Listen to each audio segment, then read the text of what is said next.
Halo Malaysia, terima kasih kerana sudah menonton video ini. Sebelum kita bermula, sila pertimbangkan untuk tekan butang subscribe, like dan share. Berita perkembangan politik semasa dalam negara, perkembangan negara dan semuanya ada di dalam channel ini. Terima kasih kerana sudah menonton.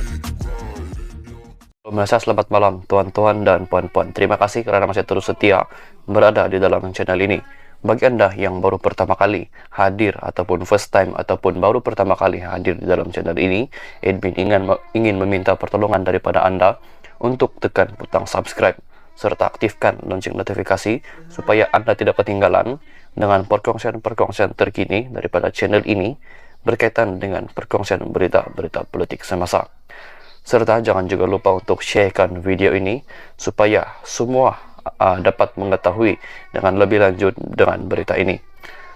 Tuan-tuan dan puan-puan, seperti yang kita tahu, persidangan UMNO telah pun tamat, telah pun melabuhkan tirainya. Tetapi ada satu isu yang sehingga sekarang orang masih tak puas hati. Isu itu ialah isu jawatan Presiden dan Timbalan Presiden UMNO yang tidak dipertandingkan. Itu merupakan isu yang sangat besar ketika ini yang dihadapi oleh UMNO. Isu top 2, yaitu jawatan Presiden UMNO dan Timbalan Presiden UMNO tidak dipertandingkan. Ahli UMNO boleh rujuk ke mahkamah.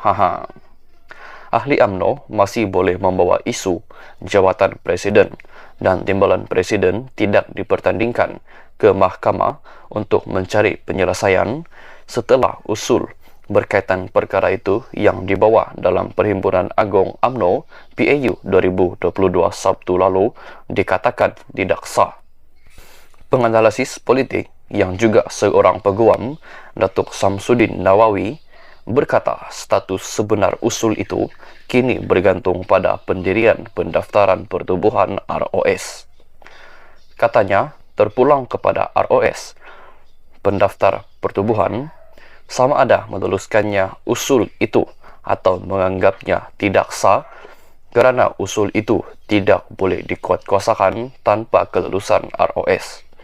Jika ROS memutuskan usul itu sah dan masih ada yang tidak puas hati, ahli boleh membawanya ke mahkamah untuk mencabar usul tambahan itu. Katanya mengulas lanjut dalaman parti itu yang berpecah kerana ramai yang mahukan dua jawatan tertinggi, iaitu jawatan Presiden dan jawatan Timbalan Presiden UMNO tidak dipertandingkan. Supaya dipertandingkan, maafkan saya. Kemarin, PAU Persidangan Agung UMNO 2022 meluluskan usul tambahan supaya kedua-dua jawatan itu tidak dipertandingkan dalam pemilihan parti yang perlu dibuat sebelum 19 Mei depan, walaupun beberapa perwakilan membuat bantahan ketika berbahas ucapan dasar Presiden. Pada sidang media selepas perhimpunan itu, Presiden UMNO sendiri, Datuk Seri Ahmad Zahid Hamidi, menegaskan usul tambahan itu adalah sah dan tidak boleh dicabar kerana Persidangan Agung UMNO PAU adalah badan tertinggi dalam UMNO. Mengulas lanjut, Samsudin percaya usul tambahan itu bertentangan dengan perlembagaan parti dan pengurusi tetap Tan Sri Badruddin Amiruddin sepatutnya menolak usul itu. Katanya, usul itu tidak sah kerana melanggar peraturan parti itu sendiri. Menurutnya, terdapat dua tafsiran digunakan penyokong usul itu. Antaranya yang menganggap ia sebagai usul tambahan seperti disebut Perwakilan Negeri Sembilan Muhammad Syukri Samsudin yang mengemukakan usul berkenaan. Katanya, ada pula pihak menganggapnya sebagai pindaan usul mengikut perkara 20 dalam peraturan persidangan PAU seperti disebut Setiausaha Agong UMNO sendiri, Datuk Seri Ahmad Maslan. Bagaimanapun, Samsudin menegaskan usul itu sama ada dianggap usul tambahan atau pindaan usul tetap tidak sah kerana ia dikemukakan secara salah dan sepatutnya ditolak oleh Badruddin. Usul ini tak boleh dianggap pindaan usul kerana dalam 7 usul asal tidak langsung disentuh mengenai pertandingan dalam pemilihan parti.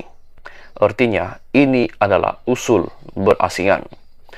Jika usul berasingan atau dikatakan usul tambahan, cadangan dikemukakan supaya jawatan presiden dan jawatan timbalan presiden tidak dipertandingkan. Bererti, usul ini adalah untuk memindah perlembagaan UMNO.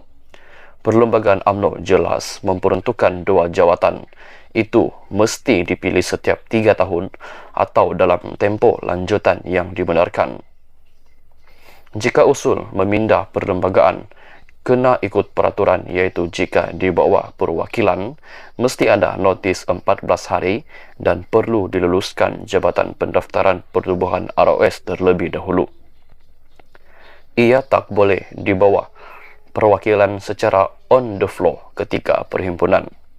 Apabila kita ikut peraturan, usul ini sama ada tambahan atau pindaan adalah tidak sah dan sepatutnya ditolak pengurusi tetap dan tidak boleh dibahaskan, apalagi diluluskan PAU, katanya memetik laporan berita harian.